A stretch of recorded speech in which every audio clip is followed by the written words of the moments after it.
नमस्कार, अनादि टीवी में आपका स्वागत है। मैं हूं आपके साथ ब्रजेश चौक से। ऑपरेशन सिंदूर, जी हां, यह बदला और खुला ऐलान भी की भारत अब चुप नहीं बैठता। अब आंख उठाने वालों की आंख निकाल ली जाती है। पहलगाम में आतंकियों ने जब धर्म पूछकर निर्दोषों का कत्लेआम किया, औरतों का सिंदूर खून से बहा, तो भारत ने भी तय कर लिया था कि जवाब अब धधकती आग से दिया जाएगा। लिहाजा भारतीय सशस्त्र बल ने पाकिस्तान और पीओके में 9 आतंकी अड्डों को तबाह कर दिया।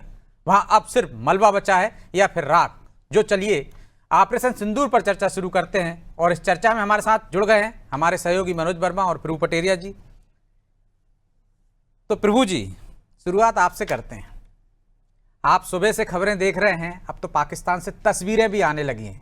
अब्दुल रऊफ की तस्वीर आई है, किस तरह से वहाँ सेना के लोग मौजूद हैं जब जनाजा निकल रहा है, और भी ऐसी तस्वीरें आई हैं कि किस तरह से आतंकी ठिकानों को तबाह किया गया।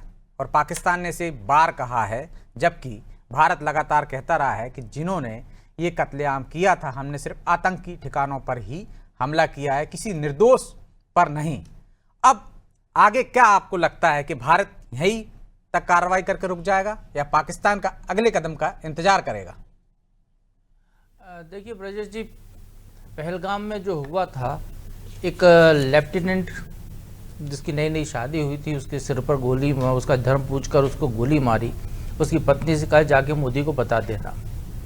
तो शायद ये उसका जवाब है, ये उन घटनाओं का जवाब है जब पुलवामा में अटैक हुआ था, जहाँ पर ये पुलवामा का पूरा अटैक की प्लानिंग की गई थी, उस सेंटर पर तबाही मचाई गई है, वहाँ पर भी अटैक किया गया है। तो भारत के खिलाफ जहाँ जहाँ से पाकिस्तान में आतंकी ठिकाने या पाक अधिकृत कश्मीर में जहाँ से भी ये आतंक के अड्डे चल रहे थे, तो वहाँ पर ये कार्रवाई की हुई। भारत ने पहली बार नहीं किया है, पहले भी हमने किया है, और आप बिल्कुल निश्चित तौर पर, लेकिन हर बार तरीका बदला है। हाँ, तरीका बदला है, समय के साथ अपग्रेड हुए हमने, क्योंकि आपको अब तो ये शतरंज जैसा खेल है ना कि आपकी चाल यदि सामने वाले ने समझ ली है तो आपको हर बार नई चाल बदलनी पड़ती है, आपको विजेता रहना है तो।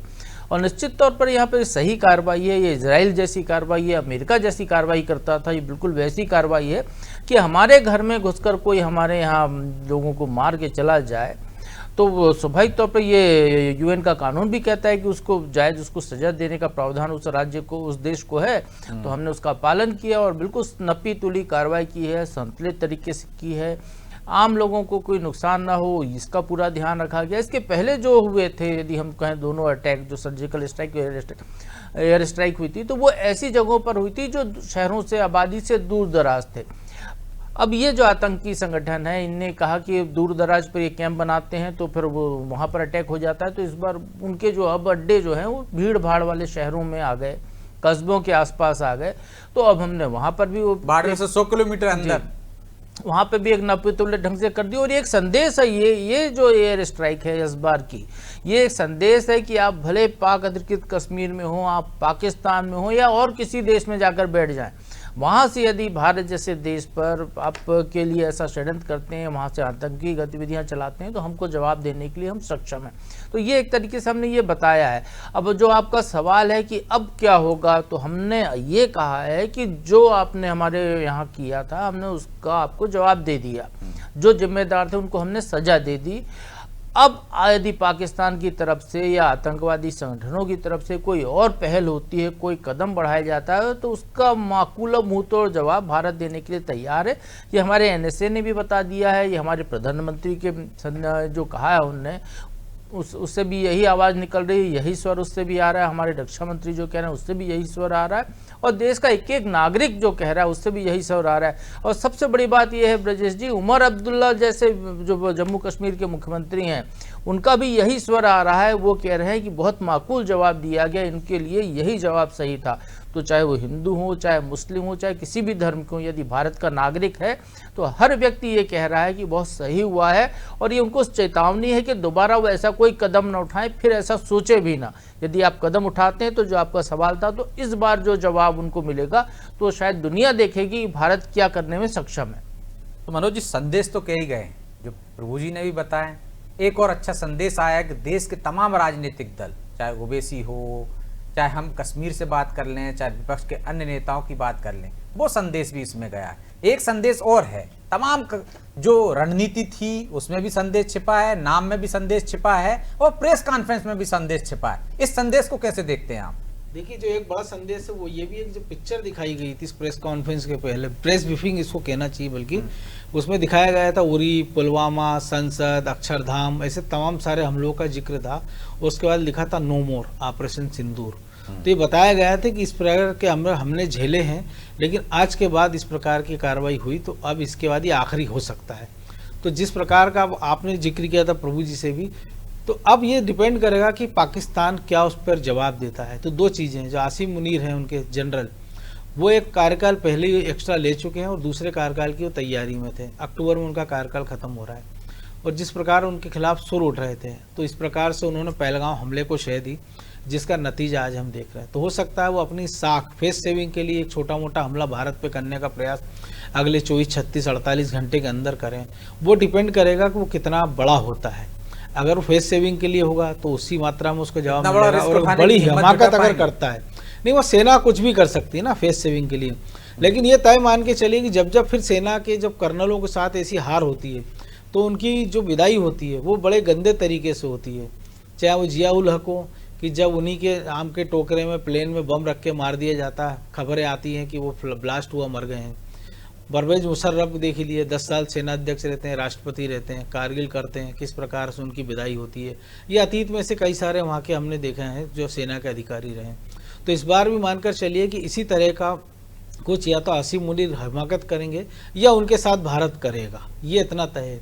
दूसरी बात एक स्पष्ट संदेश है, क्योंकि अभी तक जो हमने कार्रवाई की वो पीओके में की थी, जंगलों में होती थी, तो विपक्ष से लेकर तमाम लोग सबूत मांगते थे, पाकिस्तान भी कहता था। लेकिन इस बार पाकिस्तान तो सबूत नहीं मांगा, सबूत तो बता रहा है वो तो खुद बता रहे हैं ना कि 26 लोग 23 लोग मारे, अधिकृत रूप से वो खुद बता रहे हैं।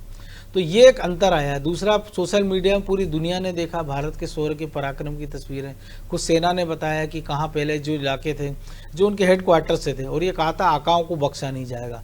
तो हो सकता है कि अगला नंबर हम समझे कि जो जैसे मोहम्मद के जो सरगना हैं, लश्कर तैयबा के जो सरगना है, अगला नंबर उनका हो, और हो सकता है कि उसके आगे तक भी सेना अपनी कार्रवाई को बढ़ा सके। तो क्या प्रभु जी, जो मनोज जी भी कह रहे हैं और जो घटनाक्रम हुआ है, जो बदला लिया गया, खासकर सिंदूर नाम दिया गया, बदला लिया गया, तो जो गुस्सा था पूरे देश में, हमने देखा पहली बार कश्मीर से लेकर कन्याकुमारी तक पूरा देश एक सुर में कह रहा था कि हिसाब लिया जाए, बदला लिया जाए। तो अब लोगों का गुस्सा शांत हो जाएगा।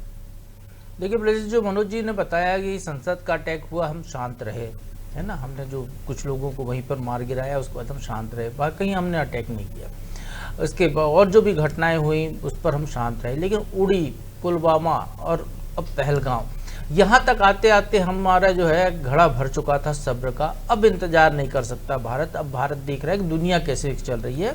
भारत ने कहा कि वह जिसकी जो भाषा है उसको उसी भाषा में जवाब दिया जाए। तो ये हमारे यहाँ तो गीता का संदेश भी है, जिसको कि बीच में हम भूल गए थे। अब हमको तो संदेश को ध्यान में रखकर अब हम उस पर आगे चल रहे हैं कि आपने यदि हमारे साथ गलत करेंगे तो हम आपके साथ भी वही स्थिति करेंगे। किसी भी देश में हम किसी भी देश में घुस नहीं रहे हैं, और शिशुपाल की तरह आपको माफ भी करते रहे कई बार। हाँ, कितने बार माफ करेंगे, मूल विषय ये है ना, कितने बार माफ करेंगे। अब जो है लगातार घटनाएं कर रहे हैं, आतंकवादी घटनाएं हो रही हैं। कभी आप हमारे मजदूरों को मारते हैं जो कि वहाँ पर जाते हैं, कभी टूरिस्ट को मारते हैं। तो एक तरीके से ये कहें कि एक आम आदमियों के साथ अब इस तरीके की जो बर्बरता पाकिस्तान परस्त आतंकवादियों के द्वारा की जाती रही है, तो उसको झेलने का एक सब समय सीमा होती है, वो समय खत्म हो गया है। भारत ने ये कहा है कि आपको ईंट का जवाब पत्थर से देने का हम नीति पर चलेंगे, और बिल्कुल उसी नीति पर चलते हुए हो रहा है। तो अब इस तरीके की घटना बिल्कुल नहीं हो सकती है। मान के चलिए यदि कोई ऐसा दुस्साहस करता है तो शायद अभी तो हमने जो है वहाँ पर 9 जगह पर ही अभी ये कार्रवाई की है, तो शायद हो सकता है कि बिल्कुल वो जो अखंड भारत की संकल्पना की बात करते हैं, जो कश्मीर के कब्जे में जो भारत का हिस्सा है, जिसको कि पाकिस्तान ने भी कह दिया है। अब तो पाकिस्तान ने शिमला समझौता से मानने से इनकार कर दिया, तो एक तरीके से वो भारत वो जो लाइन ऑफ कंट्रोल थी वो खत्म हो गई है। तो अब तो वो तो भारत का हिस्सा है, तो हमने तो वहाँ पे यदि कोई कार्रवाई की है तो अपनी ज़मीन पर कार्रवाई की है। और अब इसलिए हम पाकिस्तान में घुसकर भी कार्रवाई करके आ गए कि अब तुम्हारी ज़मीन पर हो रहा है तो हम तुम्हारी ज़मीन पर भी आ रहे हैं। तो वहाँ पर भी हमने उनको संदेश दिया है। ये निश्चित तौर पर अब दोबारा ऐसी कोई घटनाएं हो, लगता नहीं है कि ऐसा कोई साहस अभी कुछ समय तक कर पाएगा। और जो मनोज जी ने बताया पाकिस्तान की आर्मी करती है, तो आप देखिए ये कारगिल हुआ, क्या हुआ, आपने जो है बंगला 71 की लड़ाई देख ही ली है। जब भारत आज़ाद हुआ था तब लड़ाई हुई थी, तब क्या हुआ था, तब भी पाकिस्तान ने देख लिया है। तो हमारे यहाँ चूँकि हम अहिंसावादी देश हैं, सबको साथ लेकर चलने का संदेश रखते हैं, अड़ोसी पड़ोसियों से बेहतर संबंध रखते हैं, तो इसलिए हम हमेशा सब करते रहे, उनकी मदद करते रहे। लेकिन अब वो स्थिति नहीं रहेगी। अब ईंट का जवाब पत्थर से देने की नीति है, और वही नीति रहेगी चाहे ये सरकार हो चाहे कोई और सरकार आए, क्योंकि एक बार देश की जो नीति बन गई है, देश को उसी नीति पर चलना पड़ेगा। और ये पूरे देश से स्वर इसीलिए उठ रहा है ब्रजेश जी, क्योंकि आप कब तक शांत रहेंगे। जनता जो चाह रही है वही सरकार को करना पड़ता है, क्योंकि जनता ही अपने वोट से सरकार बनाती है। अब रोने वाली सरकारें नहीं चाहिए जनता को, क्योंकि जनता भी रोने वाली नहीं है। अब हम बिल्कुल बदला लेना चाहते हैं, यदि आप बदला नहीं ले रहे हैं तो हम आपको सरकार से भी हटा देंगे, नए लोगों को चुनेंगे जो इसका जवाब दे सके। इस तरीके की पोजीशन अब देश की है जनता की। तो निश्चित तौर पर जो देश से स्वर आ रहा है, उसी स्वर का परिलक्षित विदेशों तक हो रहा है। लेकिन एक और बात है मनोज जी, कि कहा जा रहा था कि 21 ठिकाने रा ने और जो हमारी एजेंसियां हैं उन्होंने चिन्हित किए थे, लेकिन 9 ठिकानों को जो प्रमुख ठिकाने थे, जहाँ सरगना रहते थे, जहाँ पर मुख्य काम होता था, उनको टारगेट किया गया। और केंद्र सरकार की नीति, भारत सरकार की नीति है कि 0 टॉलरेंस की नीति अपनाई जाएगी आतंकवाद के। तो क्या सिर्फ 9 ठिकानों पर नेस्तनाबूद कर दिया जाए, 9 ठिकानों को, कुछ आतंकवादियों को मार दिया जाएगा, तो भविष्य में इस तरह की घटना हिंदुस्तान में फिर नहीं होगी? इसकी क्या गारंटी है? देखिए, निश्चित तौर पर कोई गारंटी नहीं, लेकिन ब्रजेश जी, जो प्रभु जी ने कहा, पूरा खेल मैसेज का है कि आपका मैसेज क्या है। आप पूरा इसको समझिए कि जब हमारी एक कर्नल और एक विंग कमांडर ने 25 मिनट के ऑपरेशन का ब्यौरा दिया ना, तो 25 मिनट में हमने पाकिस्तान को घुटनों पर ला दिया। केवल हमने 27 मिसाइल दागी 9 ठिकानों पर। तो अगर भारत ये हमला अगर 25 मिनट की जगह 25 घंटे कर देता है, 25 दिन की तो औकात पाकिस्तान की बची नहीं है, तो फिर क्या सीन होगा। ये वो मैसेज है कि अगर हम 25 मिनट में ये कर सकते हैं तो हम 25 घंटे में क्या कुछ कर सकते हैं। ये एक मैसेज का पूरा खेल है। तो इसको समझना होगा, पूरी दुनिया समझ रही है। आप देखिए जयशंकर प्रसाद ने क्या कहा, उन्होंने यूरोपियन देशों को नसीहत दी कि आप हमको सलाह मत दीजिए, सहयोग कर सकते हैं तो बात कीजिए। हमने किसी देश से ये नहीं कहा कि आप हमारी मदद कीजिए, हमने हमला किया और उस देश से जिन जिन को हमको संदेश देना तो उनको हमने बता दिया कि हमने ये कर दिया है, और अगर पाकिस्तान इससे आगे बढ़ता है तो हम क्या कर सकते हैं। तो दुनिया के तमाम सारे देश जाहिर तौर पर जो कुछ कह रहा हूँ, भले चीन का रिएक्शन हो या अमेरिकी राष्ट्रपति डोनाल्ड ट्रंप का, उन सब ने ये तय मानकर चलिए कि पाकिस्तान को भी नसीहत दी होगी। हमने देखा, हमने नेवी को अलर्ट किया, तो आप देखिए खबर आई कि तुर्की ने अपना लड़ाकू जहाज जो है वो पाकिस्तान की सीमा पर भेज दिया, उनके बंदरगाह पर। लेकिन आपने सुना क्या कि उससे कारतूस भी चला है। तो ये देश की ताकत को, उसके कॉन्फिडेंस को बताता है कि अगर वहाँ से कुछ ऐसा रिएक्शन होता तो अकेला नहीं, ये तो हमने अपनी सीमा से पाकिस्तान में ये हल किया है, अगर हम उनकी सीमा में घुसते तो उनका क्या असर करते। ये पूरी दुनिया को, भारत को बताना था, वो बता दिया है। तो प्रभु जी, संदेश तो भारत ने जो देना था दे दिया है। अब संदेश पाकिस्तान भी दे सकता है, अच्छा संदेश भी दे सकता है। जिस तरह के उनके नेताओं के सुर बदले हैं कि भारत यदि कुछ नहीं करेगा तो हम भी कुछ करने को तैयार नहीं। तो भारत ने तो जो करना था कर दिया, उसने कोई बार तो किया नहीं है, आतंकवादी ठिकानों पे निशाना बनाया था और उनको नेस्तनाबूद कर दिया। तो अब वो भी कोई एक शांति का संदेश दे सकता है ना, जिस तरह की हमने पहले भी देखा है कि उन्होंने कहा कि हम आतंकवादियों को हमने गिरफ्तार कर लिया है, जेल में डाल दिया है। ऐसा भी प्रेशर बन सकता है उस पर, क्या कदम उठा सकता है वो कि बिना बार के भी वो एक तरह से संदेश दे दे और अपनी साख बचा ले। ब्रजेश जी, आपके घर में सांप घुसता है, आप सांप को मार देते हैं, दूसरा आता है, फिर आप बिल खोजते हैं। जब बिल आपको लगता है कि यहीं से आ रहे हैं तो उस बिल को नष्ट कर देते हैं। बस वही कार्रवाई की है हमने कोई पाकिस्तान पे हमला नहीं किया है जी। एक पाकिस्तान रूपी बिल में से आतंकवादी हमारे देश में बार बार घुस रहे थे, यहाँ पे लोगों को परेशान कर रहे थे। हमने उसमें वहां पर तो बिलों की कमी नहीं है ना, वहां पर कुछ बिलों जो हमको दिख रहे हैं वो नष्ट कर दिए। आगे जो बिल आए दिखेंगे वो भी नष्ट करेंगे। पाकिस्तान की, लेकिन उनको हिलेरी क्लिंटन की बात भी याद रखना चाहिए ना जी।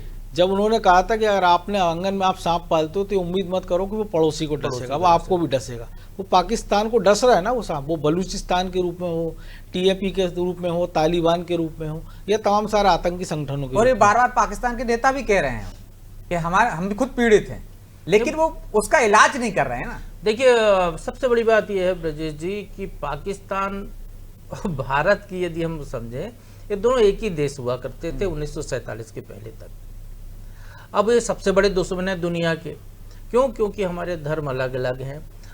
पाकिस्तान को भारत से हमेशा जलन रहेगी, क्योंकि एक साथ आज़ाद हुए, यहाँ बड़ा रकबा है, आबादी ज़्यादा है, यहाँ डेवलपमेंट ज़्यादा हुआ है, वो अपने में सीमित रह गया है, उनकी शिक्षा दीक्षा सारी चीज़ों में वो पिछड़ गए। तो स्वाभाविक तौर पे एक राइवली वो रही है और वो रहेगी।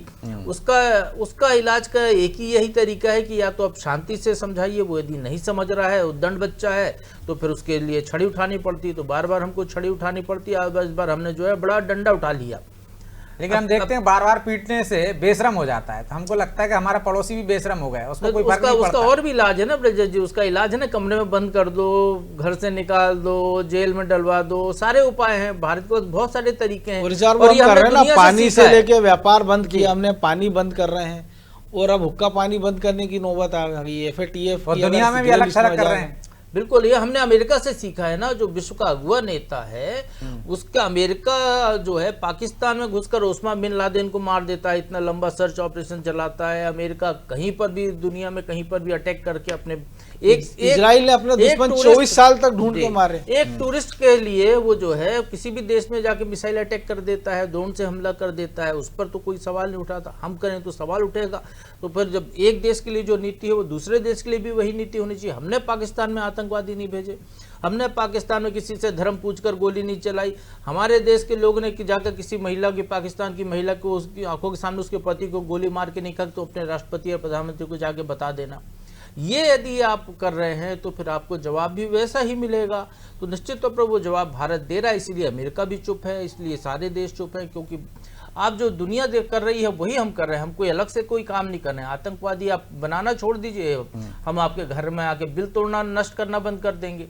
आप अच्छे से रहिए या भरपूर पानी देंगे। पानी क्या, हमारे यहाँ तो दूध का उत्पादन बढ़ा रहे हैं, हम दूध की भी नदियाँ बहा देंगे। उन नदियों के साथ साथ हम आपको अनाज भी भरपूर देंगे। इतना गेहूं का उत्पादन भारत में होता है कि हमारे यहाँ तो आधा तो सड़ जाता है गोदामों में रखे हुए। जितनी इनकी आबादी नहीं, उससे 4 गुना को ज्यादा को हमारे राशन दे रहे हैं मुफ्त में। जितनी पाकिस्तान में कुल आबादी है उससे ज्यादा तो मुस्लिम हमारे देश में रहते हैं, जिस धर्म को मानते हुए वो देश बना हुआ है। लेकिन यहाँ की स्थितियां को समझें वो कि भारत कैसा देश है, तो उनको यदि उस तरीके का व्यवहार करेंगे, भाईचारा करेंगे, तो उसी तरीके का व्यवहार उनको मिलेगा। तो ये तो सनातन काल से चली आई रीति है ब्रजेश जी। चाहे भारत की बात करें, दुनिया के किसी भी देश की बात करें, रोमन साम्राज्य की बात करें, जब भी किसी भी देश में कोई घुसपैठ होती है उसका बदला वो लेता रहा है, लड़ाई होती रही है। तो ये तो परंपरा है, सनातन काल से चली आ रही रीति है। यदि समाज में रहे, समाज होते हैं, देश होते हैं, विश्व है, तो ये फिर ये भी नियम है। प्रकृति का जो नियम है वही नियम इंसानों की बिरादरी में उसी तरीके का एक नियम होता है। वो नियम का हम पालन कर रहे हैं। कुछ भी भारत ने गलत नहीं किया जो हमको डरने की जरूरत हो पाकिस्तान से या किसी से।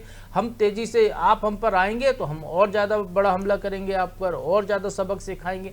आपका देश यदि उसमें शामिल होगा तो हम उस देश को सबक सिखाएंगे। ये दुनिया की रीति है, उसी पर भारत चलेगा। और एक और चीज होगी ना मनोज जी, एक और चीज पहली बार जम्मू कश्मीर से भी वही आवाज उठी, नहीं जो जिनके हाथों में वो पत्थर थमा देते थे। बिल्कुल, एक और चीज है ना ब्रजेश जी, आप देखिए कि जिस प्रकार से जो प्रभु जी ने बताया है कि 99 में जब कारगिल हुआ तभी पाकिस्तान कहता था हमारे पास परमाणु बम है, वो धमकी दी थी। इतना लंबा युद्ध चला, भारत ने अपनी भूमि वापस ली। अभी भी हम देखें कि 4 दिन पहले तक कि पाकिस्तान के तमाम सारे मंत्री और सेना के जो अधिकारी वो कह रहे थे हमारे पास परमाणु बम है, अगर पानी रोका तो हम खून की नदियां बहा देंगे। आज उनके जनरल से लेके उनके सिपाही तक आप बताइए किस बिल में छुपे हुए हैं, कोई नजर आया? और ये हमला भी बदल गई। और ये स्ट्राइक उन देशों के लिए भी मैसेज है। जैसे बांग्लादेश से आवाज़ें आने लगी थी कुछ नेताओं की कि बांग्लादेश को भारत पे हमला कर देना चाहिए, या जो वहाँ के कार्यवाहक राष्ट्रपति हैं एक तरह से उन्होंने कहा था कि हम जो है इकलौते लैंडलॉर्ड हैं उस इलाके के नॉर्थ ईस्ट के, या श्रीलंका में जो भारत विरोधी कुछ तत्व रहे हैं या आसपास के देशों, ये उनके लिए भी मैसेज है कि जब पाकिस्तान जैसा परमाणु शक्ति वाला देश भारत के सामने कुछ नहीं कर पा रहा है तो उनकी तो कोई औकात ही नहीं है। तो निश्चित तौर पर भारत ने वो संदेश दे दिया है, खासकर हमारे पड़ोसी को जो हमारा दुश्मन भी माना जाता है। अब सबक लेने की बारी उसकी है कि वो सीख जाए, सुधर जाए, नहीं तो आगे भी उसे ऐसे ही परिणाम भुगतना होंगे। बहरहाल ऑपरेशन सिंदूर में इतना ही। मुझे दीजिए इजाजत और आप देखते रहिए अनादि टीवी। नमस्कार।